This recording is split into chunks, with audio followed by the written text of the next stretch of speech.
Good morning, everyone. I want to thank you for joining the Chesapeake Bay Program's webinar on jumpstarting your green career in the Chesapeake Bay Watershed. So we're very happy to have you all here with us today to talk about some different programs that exist to get people into the green career space, specifically in the Chesapeake Bay Watershed. Before we move on to our speakers, I want to cover a few housekeeping items. So all of the participants are muted. If you'd like to ask a question to our participants, please type it in the Q&A box located at the bottom of your Zoom screen. We'll have a Q&A after all of the presentations, but please feel free to get your questions in early and submit them as our presenters are going through their presentations. This webinar is being recorded and we will post it on the Chesapeake Bay Program's YouTube page. We will also share all of the resources listed throughout the presentation, and we have some additional resources at the end of the presentation. So all of those will be emailed to everyone who's registered for the webinar.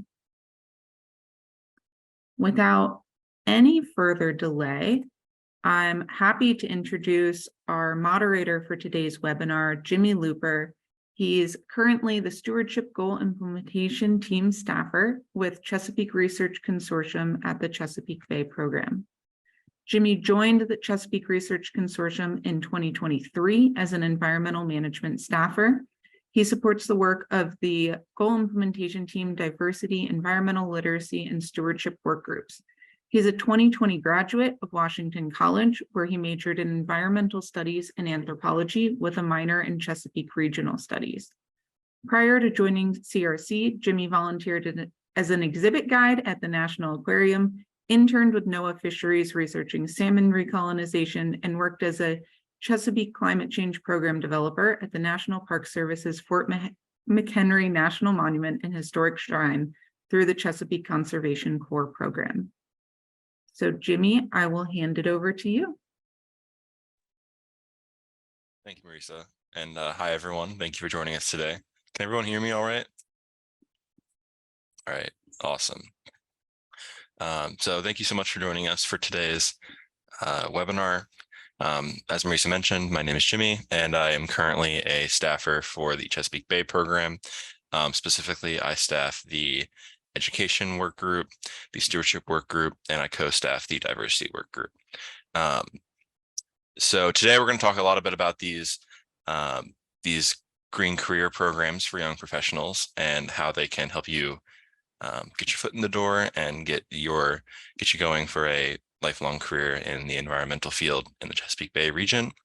And as your moderator, I wanted to talk a little bit about my personal connection to these programs and to this topic, because I actually have a really, really close connection with almost all of these programs. So as Marisa mentioned, I am an alum of the Chesapeake Conservation Corps, which is one of the 4 programs you're going to be hearing about today. And I'm currently involved in one of the other programs, the Environmental Management Career Development Program that Melissa is going to be talking about. And actually, I just wrapped up mentoring a C-Stream intern this summer, which is the program that Randy is going to be talking about. So before we introduce the speakers, I just wanted to give everybody a quick rundown of what we're to expect today, what sort of the flow is going to look like, and what to expect. So we have 4 speakers today. They're each going to take a turn to present and talk about their specific career development program that they manage. And then at the end, we are going to break for questions. So there will be, so as Marisa said, feel free to drop your questions in as you think of them during these presentations. And then near the end, we will take some time to speak to each of them. So without further ado, I'd like to introduce our amazing presenters today. We're going to go in order from left to right here, representing sort of the age range that you would expect to participate in these programs. First, we have Randy Kenyatta Rowell. Randy is the C-Stream program coordinator at the Chesapeake Research Consortium.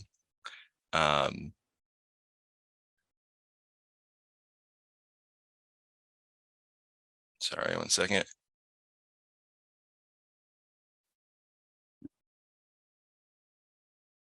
And Randy's going to tell you a lot about the C-Stream program. But as for Randy himself, he earned his master's degree at Virginia Tech in the Executive Master of Natural Resources and Global Sustainability program, an accelerated graduate degree program for professionals that takes place over 3 semesters within 1 year and a half.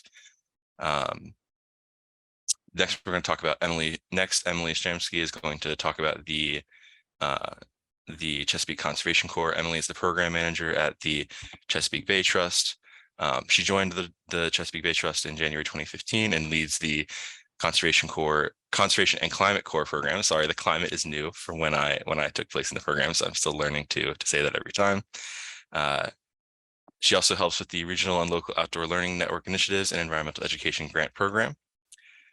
Then we're going to transition over to Melissa Fagan, who is the Environmental Career Development Program Coordinator at the Chesapeake Research Consortium.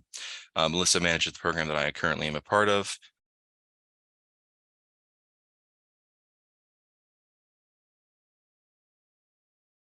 And as the program's coordinator, she does a little bit of everything, including program development and budgeting, recruiting and hiring, and staff managing and mentoring. Lastly, we're going to pass it over to Mariah Davis, who is the Deputy Director of the Choose Clean Water Coalition. As the Deputy Director of the Choose Clean Water Coalition, Mariah manages outreach and grassroots advocacy efforts to support the coalition's policy priorities. She coordinates conservation organization efforts in Maryland, Virginia, Pennsylvania, Delaware, New York, West Virginia, and the District of Columbia. And I'm just so happy to have all of these wonderful presenters with us today. So without further ado, I'd like to pass it over to Randy to kick us off, talking about the C-Stream program.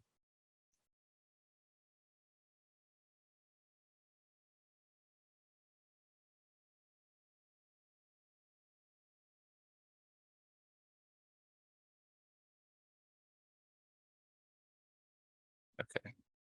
Maybe we'll come back to Randy then. Seems as though I think he was on, but he may have had some tech issues and fallen off the webinar. So we will come back to Randy, and I think we're going to start with Emily Stransky instead, the manager of the Chesapeake Conservation and Climate Corps. Sure, I'm happy to start. Let me start my slideshow here. And then share my screen.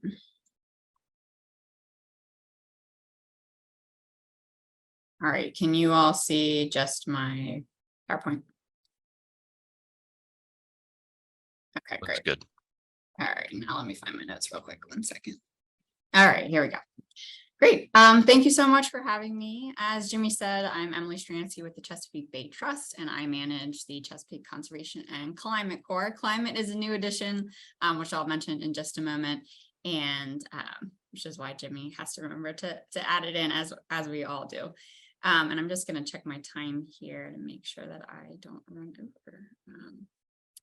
Great, I'm going to give myself about 7 minutes or so. All right, wonderful. So the Chesapeake Conservation and Climate Corps. Just a little bit about the Chesapeake Bay Trust first, who manages the program. The trust is a nonprofit grant-making organization, and we're dedicated to the improvement of the Chesapeake Bay watershed and all the different tributaries that come into the watershed. We were actually created in 1985 by the Maryland General Assembly, and we look to increase stewardship of our natural resources and the Bay through grant programs, special initiatives, different partnerships that support K-12 education, on the ground watershed restoration, community engagement, and the science behind those things. And the Chesapeake Conservation and Climate Corps is one of the special initiatives that we manage through our programming. So what is the Chesapeake Conservation and Climate Corps? It is a green workforce development program. It was created by the state of Maryland in 2010. So we just entered our 14th year of the program. And it was expanded in 2022 through the Climate Solutions Now Act. So that was the addition of climate into the name. We used to be the Chesapeake Conservation Corps, and now we're the Chesapeake Conservation and Climate Corps. The program is a stipend-supported year of service from August to August every year, and it places young adults at nonprofits and government agencies, which we call host organizations. Core members are paid, like I said, a stipend, and we typically are going to be able to place 50 to 55 core members, which we were able to grow the class thanks to the Climate Solution Now Act, which is wonderful. The program is open to anyone who is able to work in the United States from 18 to 25 at the start of the program. So those are really the only program eligibility requirements. There's no specific education requirement, just you're 18 to 25 and you're able to work in the United States. So what are the goals of the Corps? The goals of the Corps are to prepare and empower young adults for careers and leadership in the green workforce, and to really increase the impact and reach of organizations that are advancing practices and solutions for addressing environmental health. Again, similar to the goals of the Chesapeake Bay Trust, the Corps is also looking to promote, restore, protect our natural resources and the health of the Chesapeake Bay watershed. And then last but certainly not least is one of the goals of the Corps is to increase the diversity and influx of young talent into the green workforce in the Chesapeake Bay region. So just to get this information up front so that you kind of understand the timeline here, the Corps program has two different deadlines throughout the year. And the first deadline is to allow potential host organizations. So those nonprofits and government agencies who are interested in hosting a Corps member, they apply first to the program. And so that application is actually just about to open for the next Corps class. So right now we're entering the application phase for the 2024-25 Corps class. So that would be August, start date of August 2024 and an end date of August 2025. So host organizations are about to start applying to be able to host a Corps member. Once that application closes, we open the Corps member application so that the potential Corps members can see what host sites are interested in hosting. And that way, you all, if you're interested in the program, you would have an idea of, where you would potentially be working for the year and what type of activities you'd be doing. So that Corps member application will be open in December and it'll close March 7th, 2024.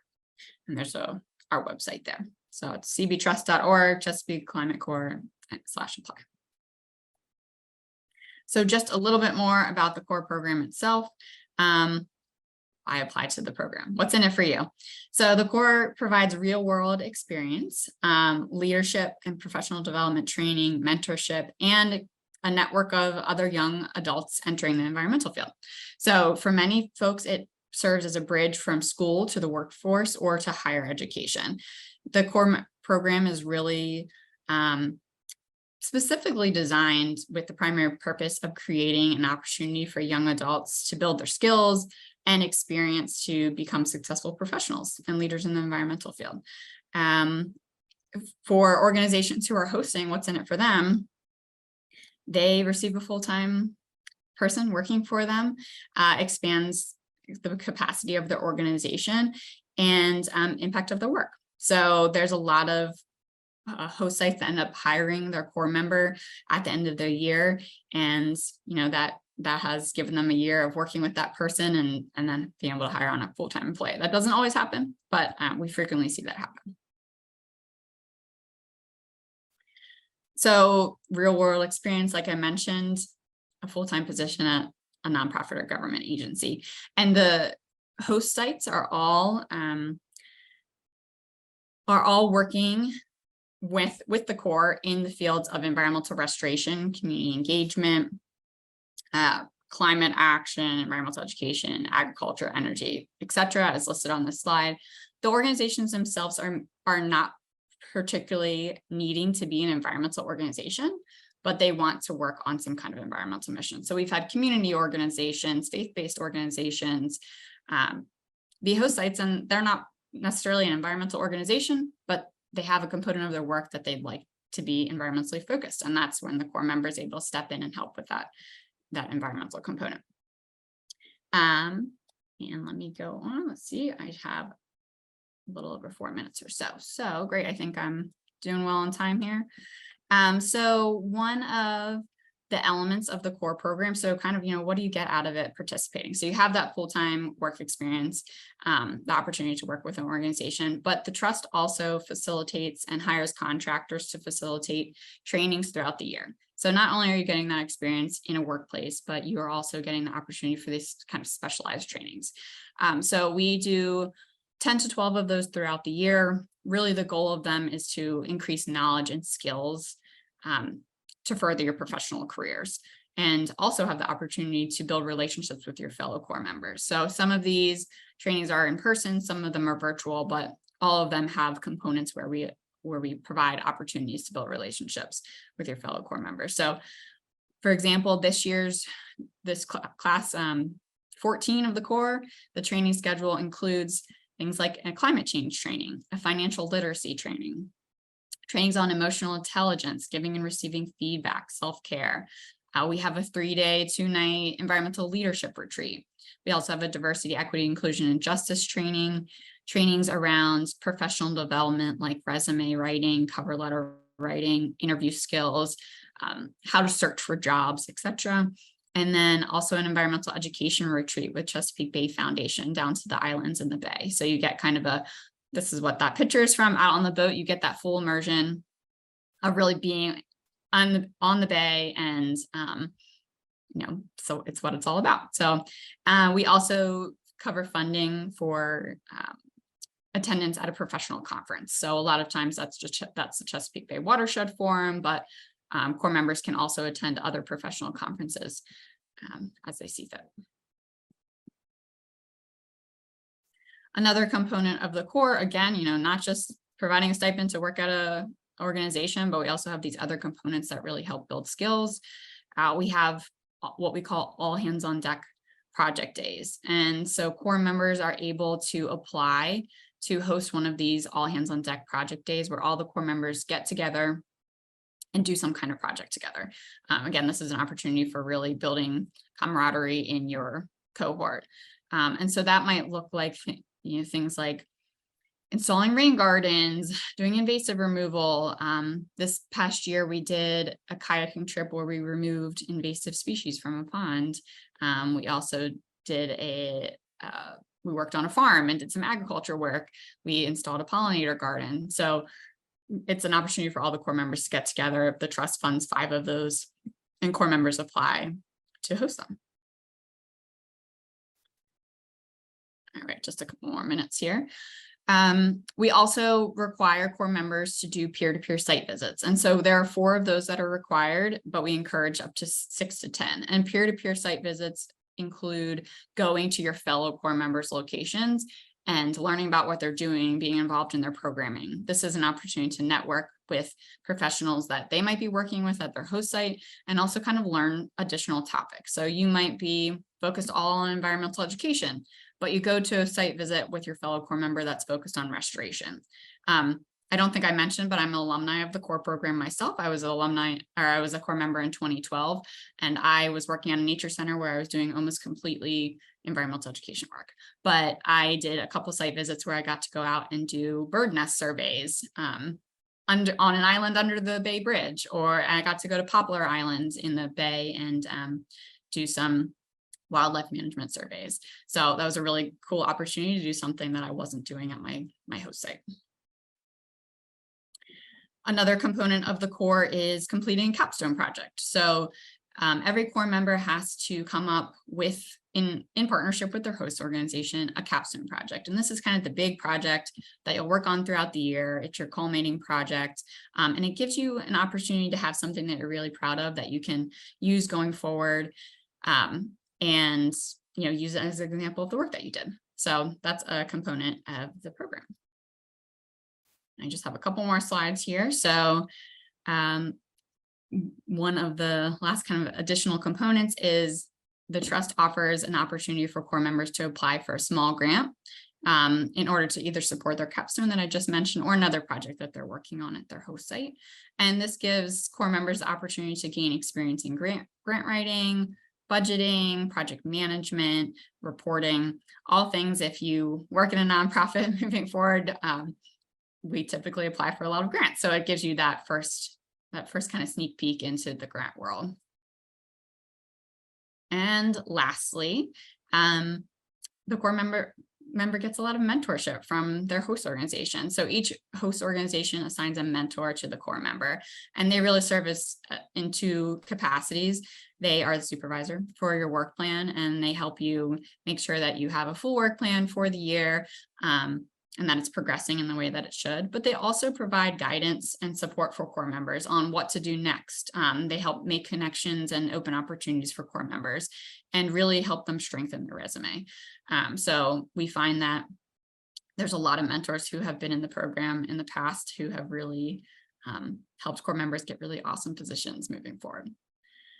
And I believe this is my last slide. So just as a reminder, the application for the core member will open in December. The deadline will be in March. This is us. This is the core team, me, Haley, and Carlton. I'm the program manager for the core, and Haley and Carlton are program coordinator. So that's the three of us. Feel free to reach out.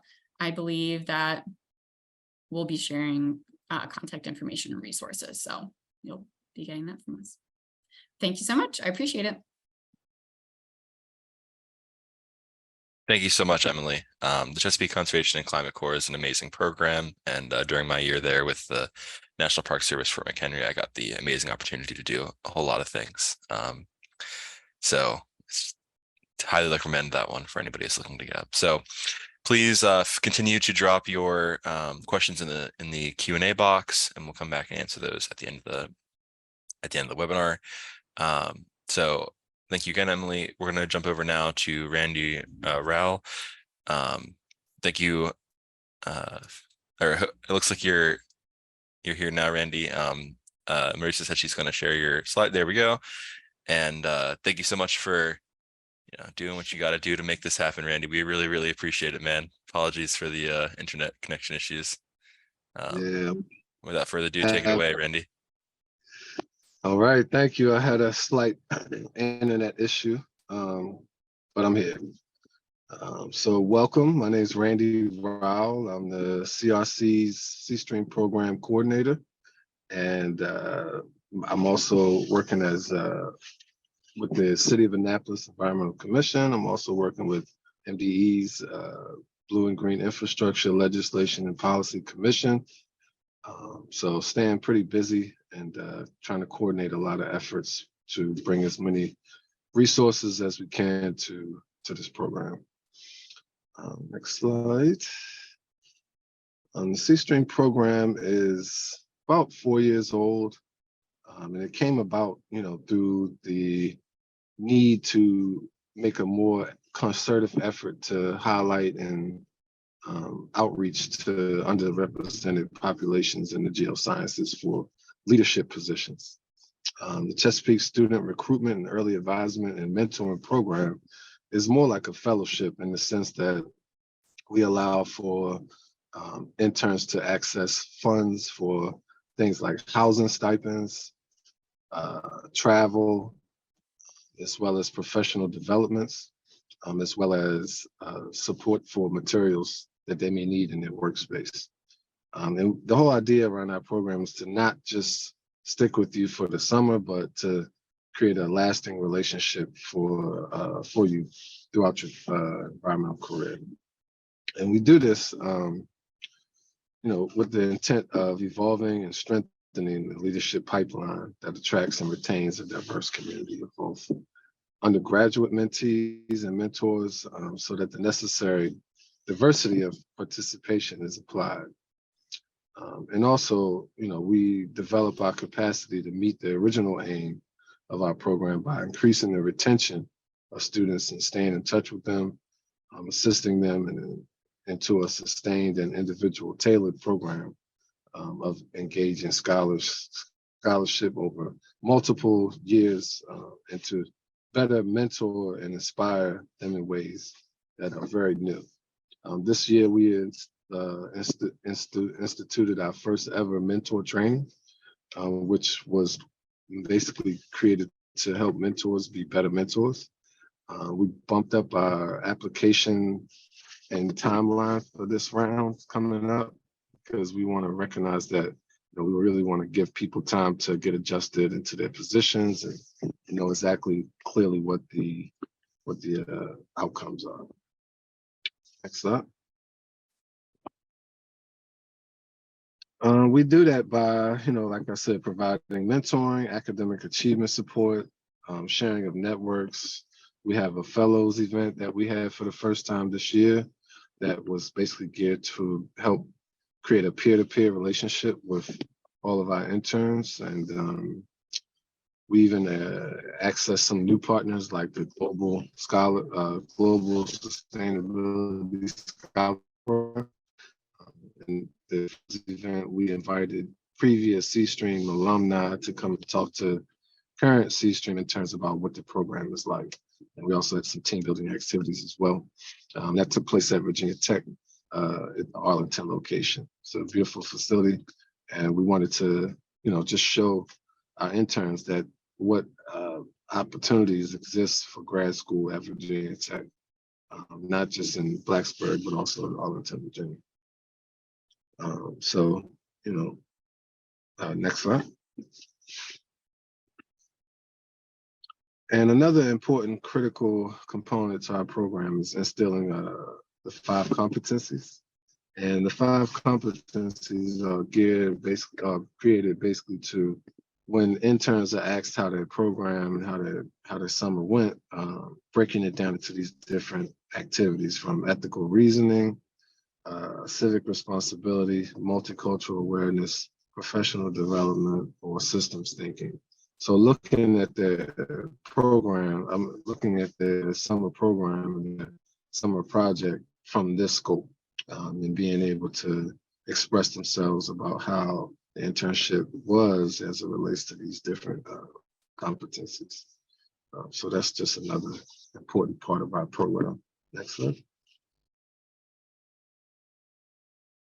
And we have a host of academic partners that we work with, including non-academic partners like the Chesapeake Bay program, NOAA, EPA, NSF, National Science Foundation.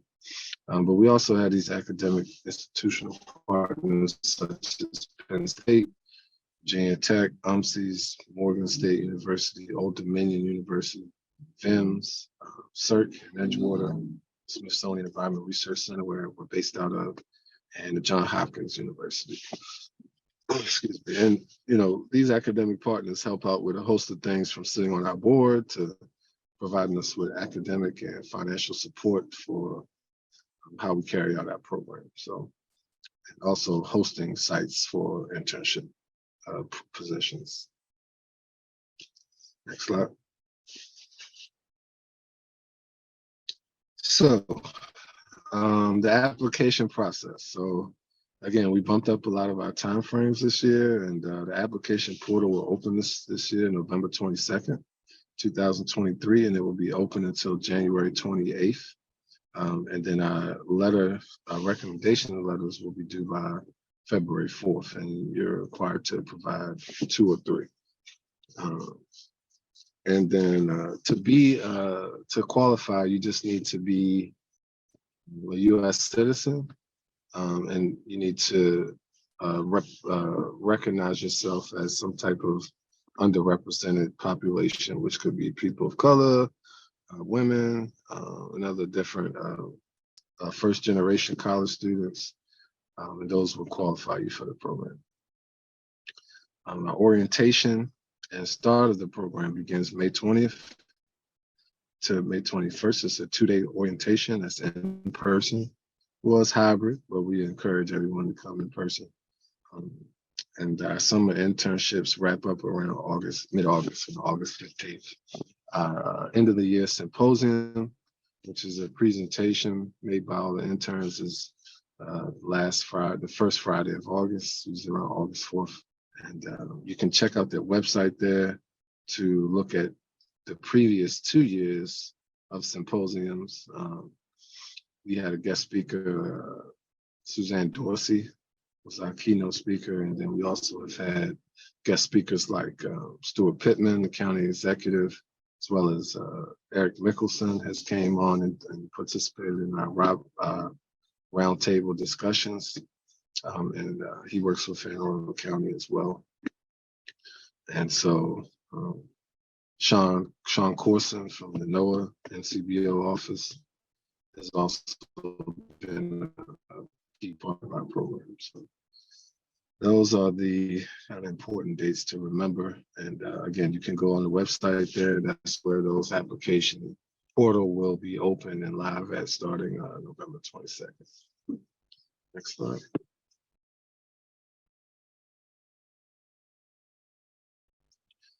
And that's pretty much it, and like I said, this program is very unique in the sense that we do a lot of tailored programming. We offer, funding. Each intern has roughly around $1,500 for professional development that they can use for interacting with professionals, professional development activities like conferences. We've encouraged our interns to attend the Watershed Forum this year, as well as the Rising Tides Conference in Oregon this year. And it's been pretty neat. Like I said, we also encourage returning interns. So that's a big part of our program. And it's been going pretty well. So we've had interns from Puerto Rico University all the way to the West Coast. Oregon, places like that. So next slide. And here's my email. Thanks for listening. You can contact me anytime with questions that you may have. If you need more information or want to learn more about the program, just give me a shout. Thank you so much, Randy. It was so great hearing about the C-Stream program. The C-Stream intern that my office at NPS Chesapeake Bay program just had, they did some great work at Arlington House just outside of DC, interpreting on the topics presented there, and sort of connecting that to the environment via gardening and food resiliency and independence. So continue to get those questions in the chat, everybody. Thank you again, Randy. We are going to now transition over to Melissa Fagan. Thank you so much, Melissa. Take it away.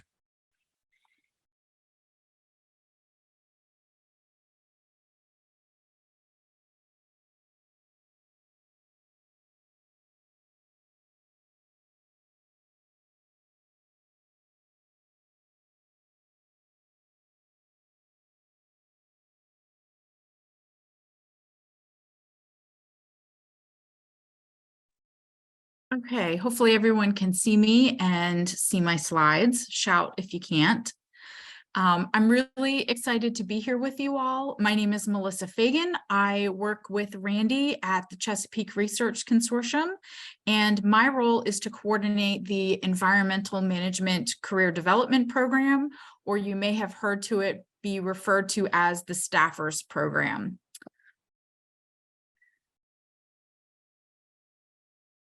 I'm going to start off by talking a little bit about Chesapeake Research Consortium. We are a nonprofit organization. We're based out of Edgewater, Maryland, and our consortium is comprised of 7 academic research institutions in the Bay watershed, all who have major programming dedicated to studying the Bay, whether it's the waters of the Bay itself or up in the watershed, learning about the land processes that impact what we see in the water.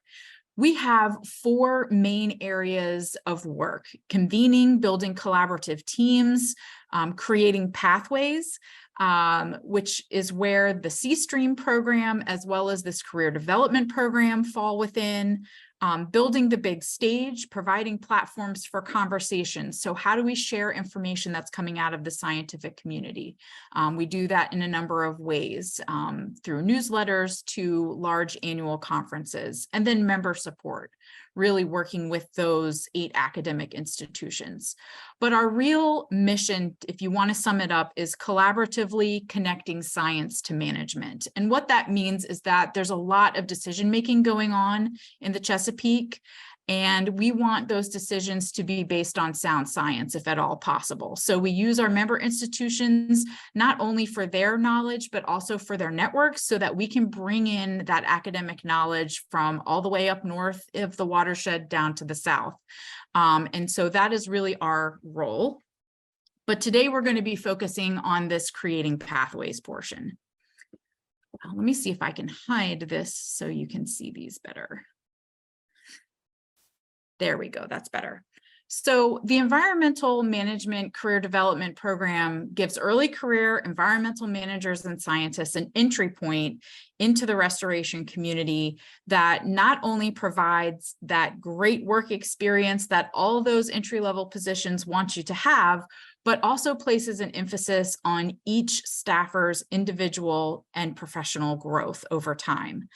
And we do that through a couple of means. So this is what a balanced staffer position looks like. And before we get into the details of that, all of our staffer positions, unlike the other two programs where their staff members are going out to different partner organizations within the Chesapeake Bay watershed, we are housing all of our staffers as part of the Chesapeake Bay Program Office. So what the heck is that? The Chesapeake Bay Program Office is an organization that provides structure to the overall restoration effort in the Bay. Think of us as the folks that are trying to keep everyone working in a coordinated fashion towards a set of agreed upon goals so that we can achieve a shared vision of what we want this bay to look like, to be, to support for generations to come. So to get everyone on the same page working together, that takes a lot of effort. And that's really the goal of the Chesapeake Bay Program Office.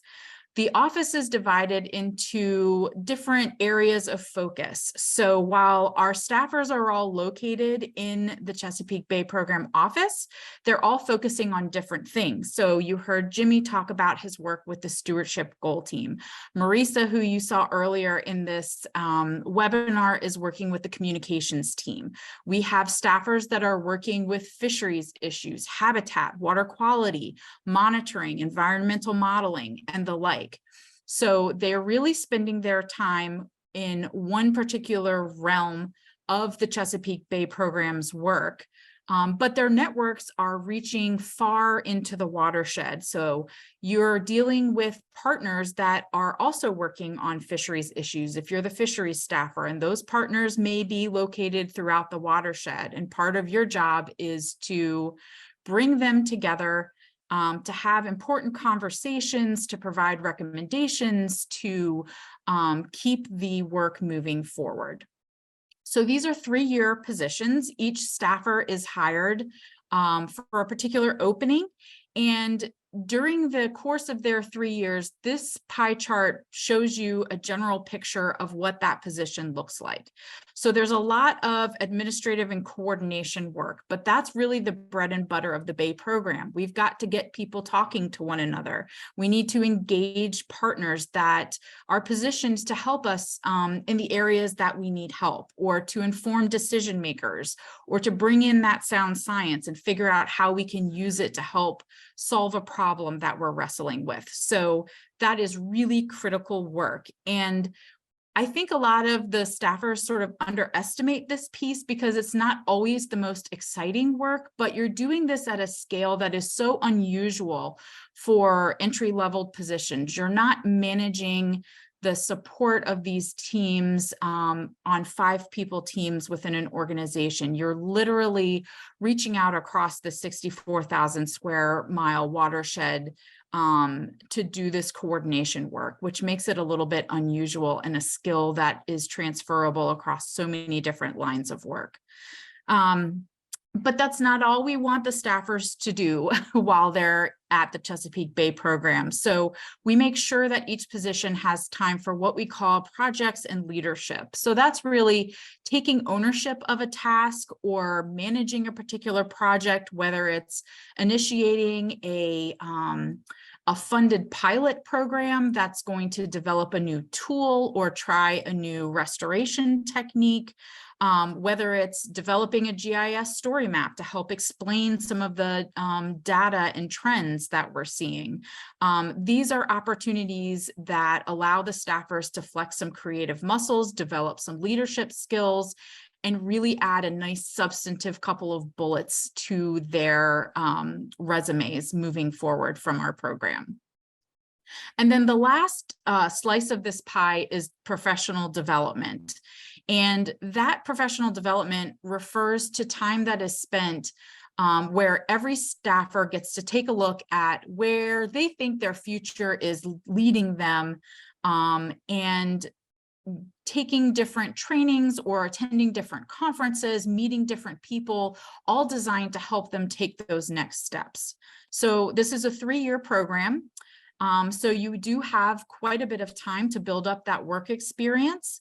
But all throughout, you also have 3 years to really focus on what do you want to do and what do you think you need to achieve while you have funding support and the resources of the Bay program and CRC to help add to your skill set and your toolbox to better prepare you for whatever that next step is.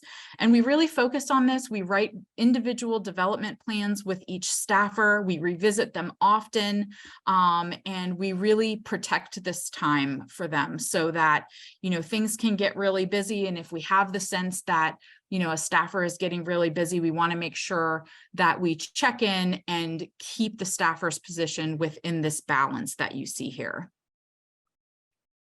So again, just reviewing some of the program basics. The program is primarily designed for recent graduates coming out of school with a 4-year degree. Some grad school is okay, but it doesn't really give you an advantage in this program because we are really looking for the folks that are looking to start their career. So if you have a graduate degree and lots of years experience, that's probably not who we're looking for. We're really looking for those folks that are just starting out, looking to build out their network and their professional skill set. But we do have a wide range of educational backgrounds, some mix of grad students, some mix of recent graduates coming straight out of undergrad. We offer 13 staffer positions in the program. Each one is on its own time cycle, so we do not have an application period. We fill these positions whenever they come available. The staffer positions are not contractual, so a staffer can leave at any point. But when we hire, we're looking for someone who wants to spend that 3-year time frame with us and really go through the process and build up those skills and working experience over about that 3-year period. So the best way to track when positions are open in this program is to check our website. We always post announcements on the website. Those links will be provided to you in the resource. And we also advertise in a couple of additional job hunting resources that Marisa is going to include for you, that include the Chesapeake Network and then the Bay Program's weekly newsletter, the Bay Brief. So as you are looking to begin your job search, please be sure to bookmark those and you'll catch announcements from our program, as well as so many others. They're 3-year terms.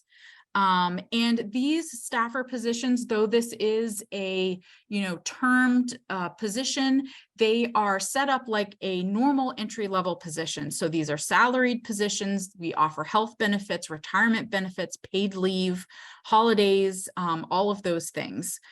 So we really want the staffers to feel, integrated into the workings of CRC, as well as the Bay program.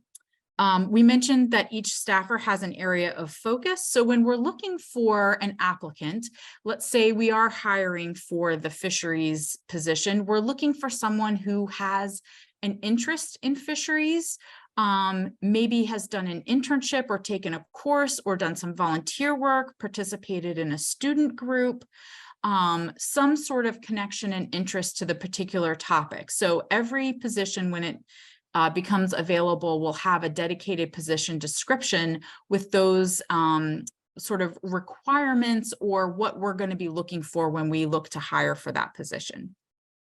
And I'm always asked about, well, what do the staffers go on to do? And one of the benefits of this program is that the partnership brings in people from all different types of career paths, whether it's federal agencies, academic institutions, private sector companies, NGOs, education. And the staffers are exposed to all of those different types of jobs and professions and people. And so we have seen that reflected in where the staffers move on from here. So really the sky's the limit. And should you be interested in the program and come to work with us, you'll see that it's what you make of it. And we are really excited and prepared to help you really develop your professional skill set while you're with us in the program. And I'll stop there. Thank you so much, Melissa. The environmental management program is amazing. I really love the flexibility that I have as a part of it, and the opportunity that we get to work with lots of amazing leaders in the Chesapeake Bay region. It's really an incredible opportunity. So everyone should consider that program. Without further ado, we're going to transition to Mariah Davis to talk about her program. Take it away, Mariah. Awesome. Thank you so much. And thank you, Jimmy and Marissa, for having me here today. I'm really excited to talk to you about a program that I have the privilege of not only having participated in, but get to manage on a day-to-day. So my name is Mariah Davis, and I'm the Deputy Director of the Choose Clean Water Coalition. So the program I wanted to talk a bit about today is called our Young Professionals of Color Mentorship Program, also known as YPC. There's a photo above that you can see. This was from one of our very first in-person events and trainings that we held earlier this year. Something I'm very proud of, and just wanted to make sure I shared that photo with you. So just a little bit about the Choose Clean Water Coalition and who we are. We're a nonprofit advocacy organization. So we take part in a lot of stakeholder processes to advance policy at both the state and federal level all across the Bay watershed. All of our work supports the work of the Bay program and cleaning up our waterways and restoring the Chesapeake Bay. We work with over 290 nonprofit organizations, and we work under several policy priorities to advance clean water in the region. That includes federal affairs, the TMDL, also known as the Total Maximum Daily Load. That's where a lot of our Bay restoration work takes place. I manage both our equity and energy priorities. And then we also work on agriculture, stormwater, and communications. So the Young Professionals of Color, or our YPC program, was founded in 2016 with the understanding that there's just a huge lack of representation from people of color in the environmental field.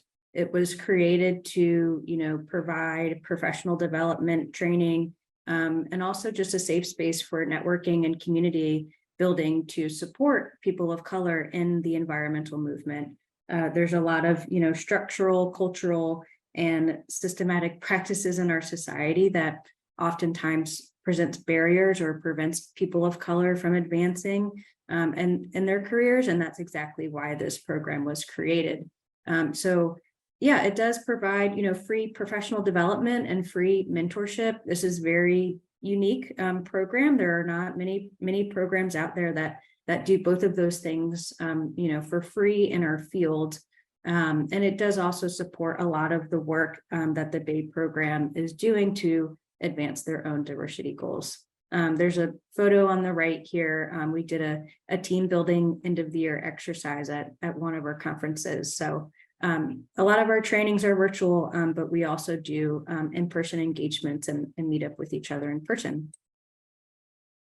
So I just wanted to share a list about some past, training topics. Again, this is a very unique space designed to empower and uplift and provide professional development to people of color. And each year we hire a contractor to design these trainings. They're customized trainings. They're unique to every cohort that we have each year. So each training will actually look different based upon the needs and the challenges and, the, I guess, unique learnings that the cohort might want to get out of that program each year. So this is just an example of some past topics that we've done. We're very grateful to receive funding from the Chesapeake Bay Trust in order to host these trainings and hire a contractor to do this work. I'll say that, when we first got funding to do this, our very first training was in the middle of COVID. I think it was maybe July 2020, and we hosted our very first training on personal sustainability and community care, which was just work-life balance. And how are we getting through in this moment, which is all very relevant to, how are we caring for ourselves? How are we showing up in our work? How are we meeting ourselves with grace? That was a really exciting training to be a part of and so relevant to COVID and the times that we were in, being a part and just having gone through the pandemic. Some other training topics that we've done are around, having difficult conversations. That's a training that's really benefited me, not only in my professional and career development, but also in my personal life.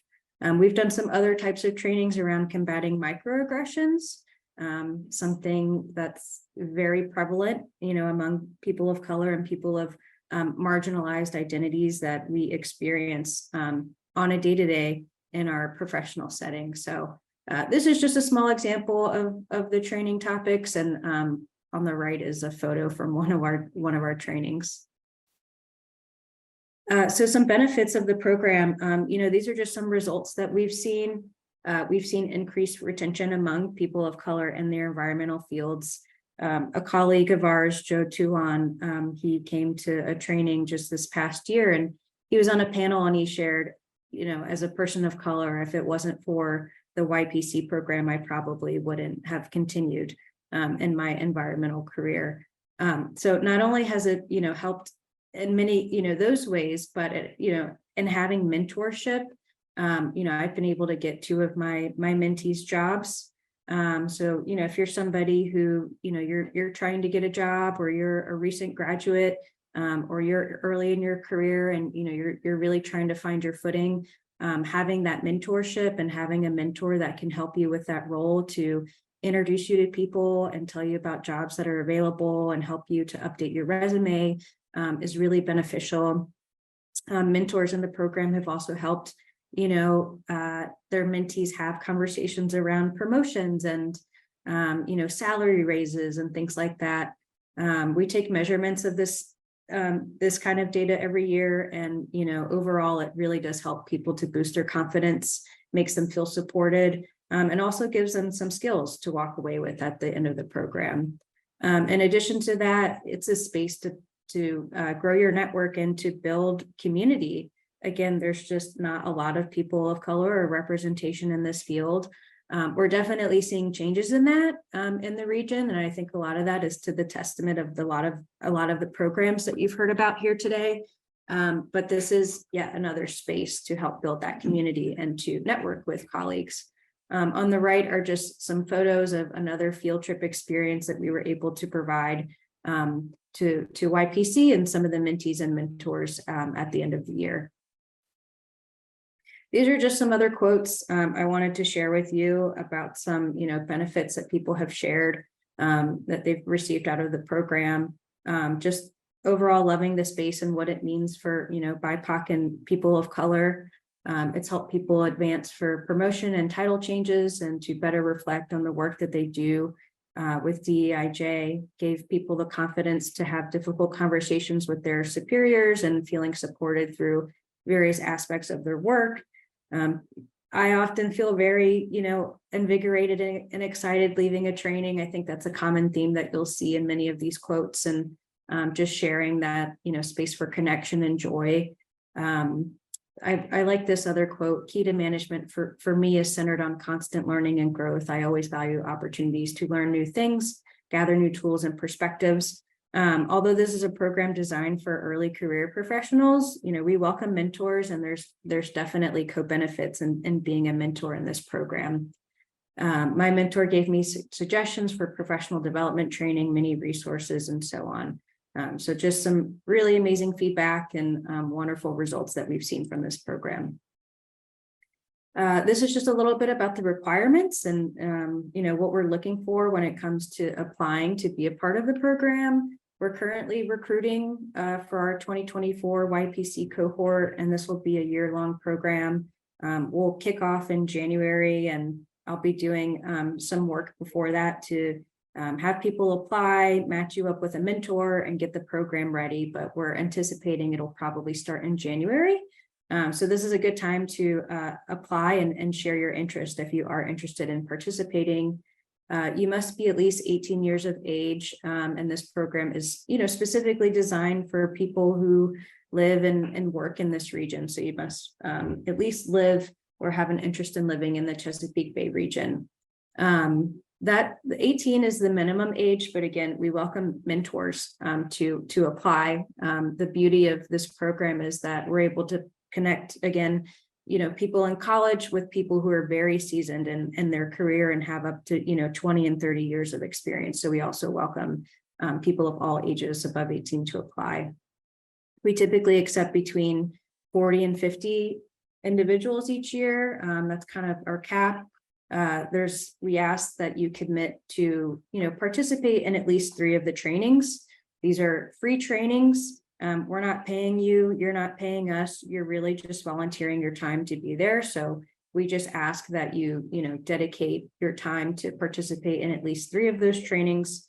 All of them are recorded. And then we ask that you dedicate time to be with your mentee or mentor. That could be, meeting up over the phone or Zoom, or meeting up in person or having lunch, but just being able to have open communication and having consistency in meeting with your mentee and mentor. Again, this program is intentionally designed for early career, people of color. We prioritize people of color for this program, especially mentees of color, but everyone is welcome to apply. Anybody from any background that wants to be a mentor, I certainly welcome that. And then also just another thing to note, this is not a DEIJ training program. But we prioritize people who uphold values of DEIJ principles, and that's something that's very core to the program and what we do and creating safe spaces for people. And yeah, I just welcome you to join us. This is kind of a wrap up into my presentation, and just some great photos that we've been able to take and memories made with this group over the years.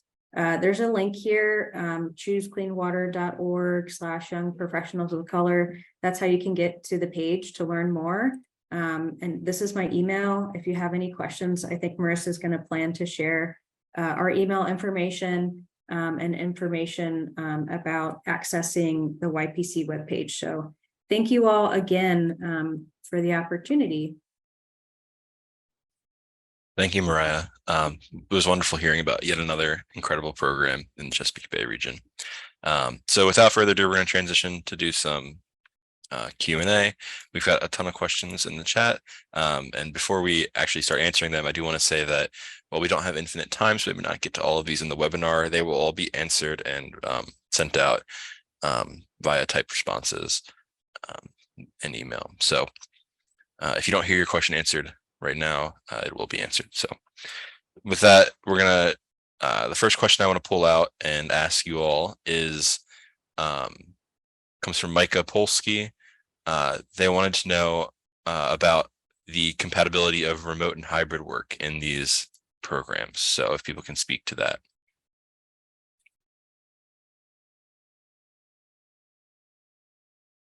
What order do you want us to go in, or we can just start? Why don't you start, Melissa, and then we can sure. go around. Yeah, so for the career development program and the staffers in it, we are sort of in a hybrid work pattern. We are encouraging the staffers to go in to their respective office space about 2 days a week. Sometimes there's some flexibility depending upon what that host site's pattern is. And when I say host site, I know I mentioned that they all work in the Chesapeake Bay program offices. That's about 3 different federal offices where there's a combination of staff there. And they all have different patterns of their staff return. So these are not positions that we can offer fully remote, but we are sort of leaning into the hybrid work. And I think that that's where our long-term life will be. And then for me, for our YPC program, we're engaging people from multiple different states. So we try to make our trainings as accessible as possible. The majority of the things that we do are virtual, but we do host, a training and other opportunities to meet in person, but you could be fully remote and engage in our program.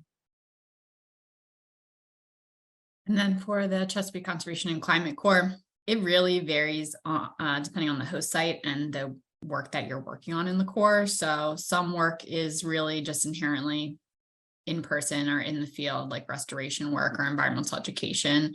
Some work that's being done is more computer focused. And so we've had Corps members who work a couple of days in the office and a couple of days at home. And we encourage host applicants to share what that balance would look like when they apply.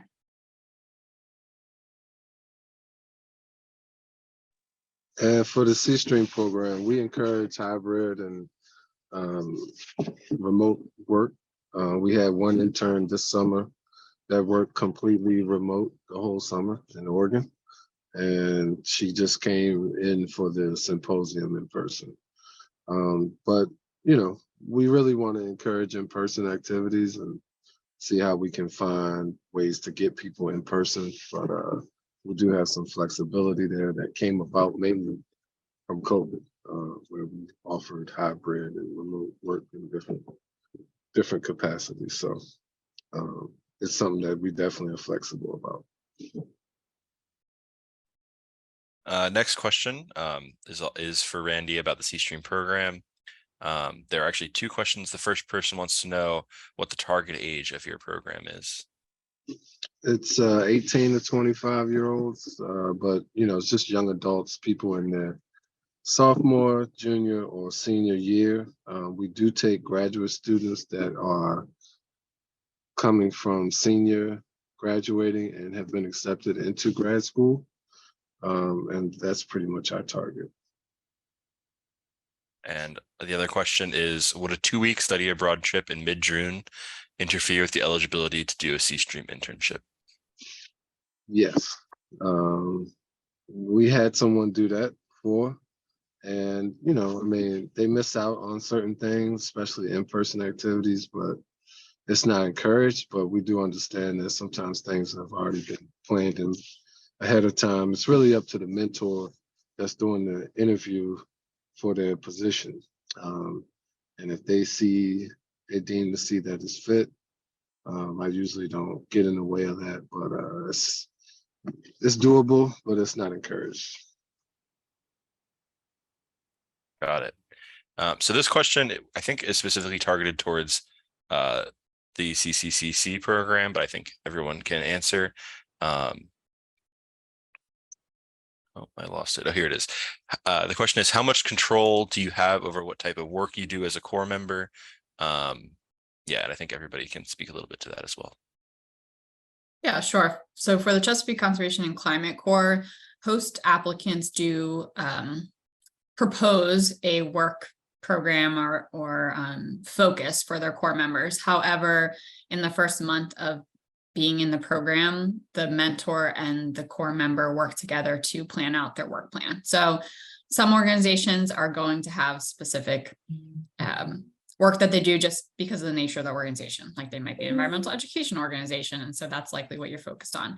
But there are a lot of organizations that do a lot of different things. So Corps members are typically, if they're at one of those organizations that kind of has a breadth of different types of activities that they do, Corps members are typically able to create their work program with those things in mind.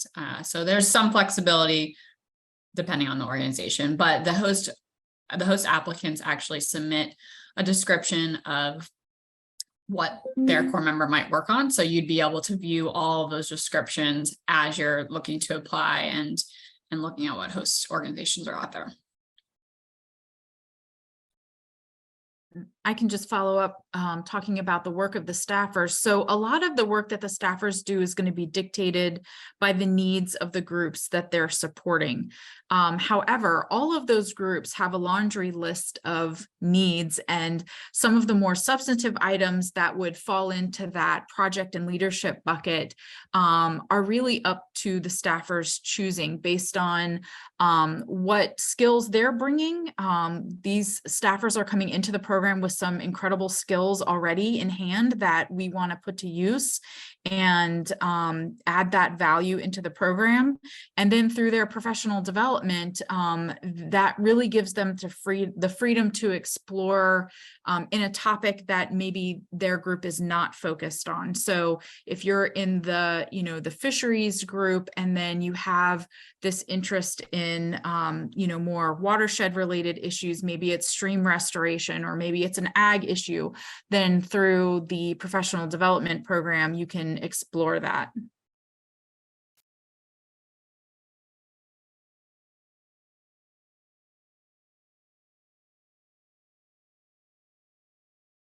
Alrighty, next question. Mariah, Jeremy Hansen wants to know, what's the best way to learn more if we are interested in applying as a mentor or encouraging others to apply as a mentor? Yeah, thank you for the question. You can email me, which I think my email will be shared after this. You can also visit our website, choosecleanwatercoalition.org, and you can learn more about the program there. We have a webpage for YPC, but yeah, definitely the best way is just to visit the website and contact me, and I'd be happy to chat with you and to learn more about your interest.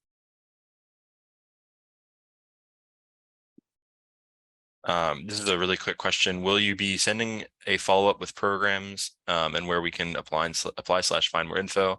I believe the answer to that is yes, and that you should expect to see that in the follow-up email. That's correct. We'll send all of the speakers' contact information, as well as resources that weren't mentioned in this webinar, all of the resources that were mentioned in this webinar, and all of the program websites as well. It'd be nice to get everyone's email that's on here, and we can share those application details when they come out, Marissa. So just Okay. just a thought.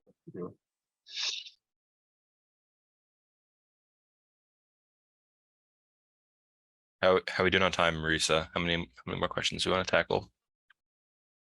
I think maybe we can do a few more. I do know people have some 12:30 meetings, so we're going to have to end soon, but I think we can plug away at a few more. Alrighty.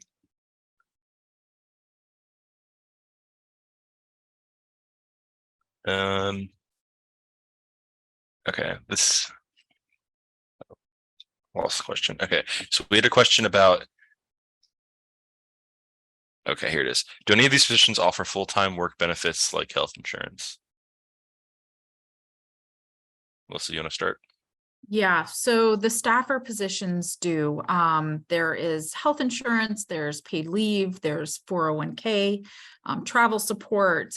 These are termed positions, but they are set up to mimic the other staff positions at the consortium. So benefit-wise, there's no difference between the staffers and the regular full-time staff at CRC.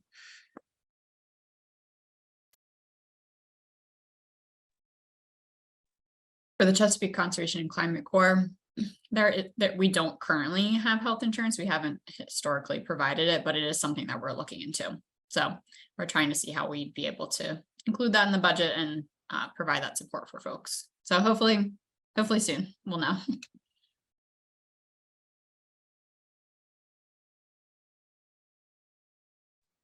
And here's another question. Do you recommend these programs even for those who have gained 1 to 2 years of work experience after college, but are looking to transition to a more green career focused role? I think that's a great question.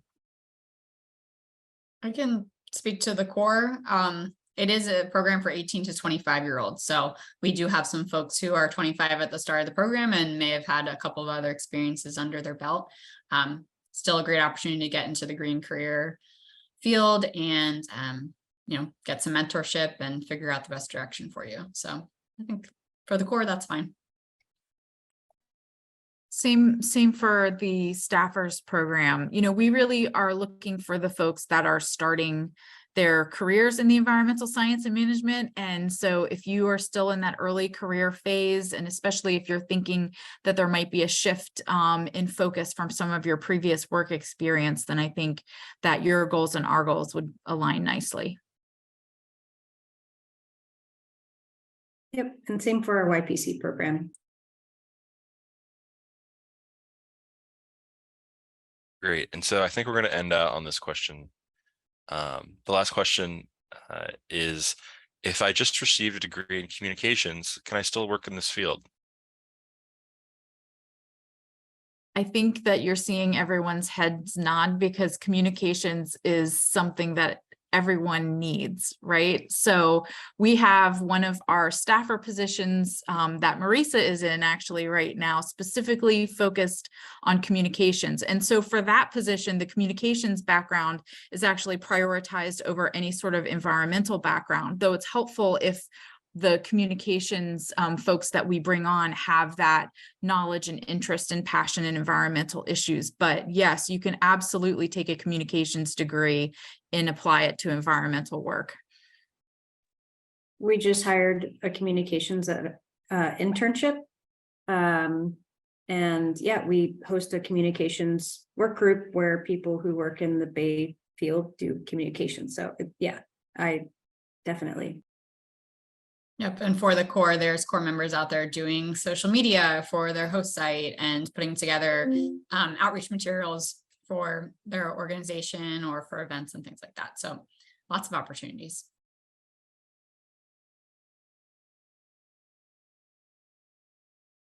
Awesome. Well, thank you so much, everybody, for taking your time to come to the webinar, whether as a presenter or as someone who is coming to learn. There's a list of resources up on the webinar now that people can access, and be on the lookout for email communications containing this sort of thing as well. Thank you so much, everyone. Yeah.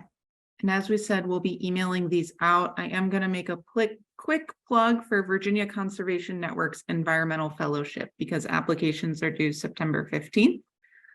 They did not present today, but I want to make sure that if there's people who are currently searching, you know that opportunity is out there. I will be sending all of these resources as well as a few more. Thank you so much to our speakers today. We're incredibly thankful for the programs that you run and also for joining us today to share some information about your programs. And I'm going to also make a quick plug.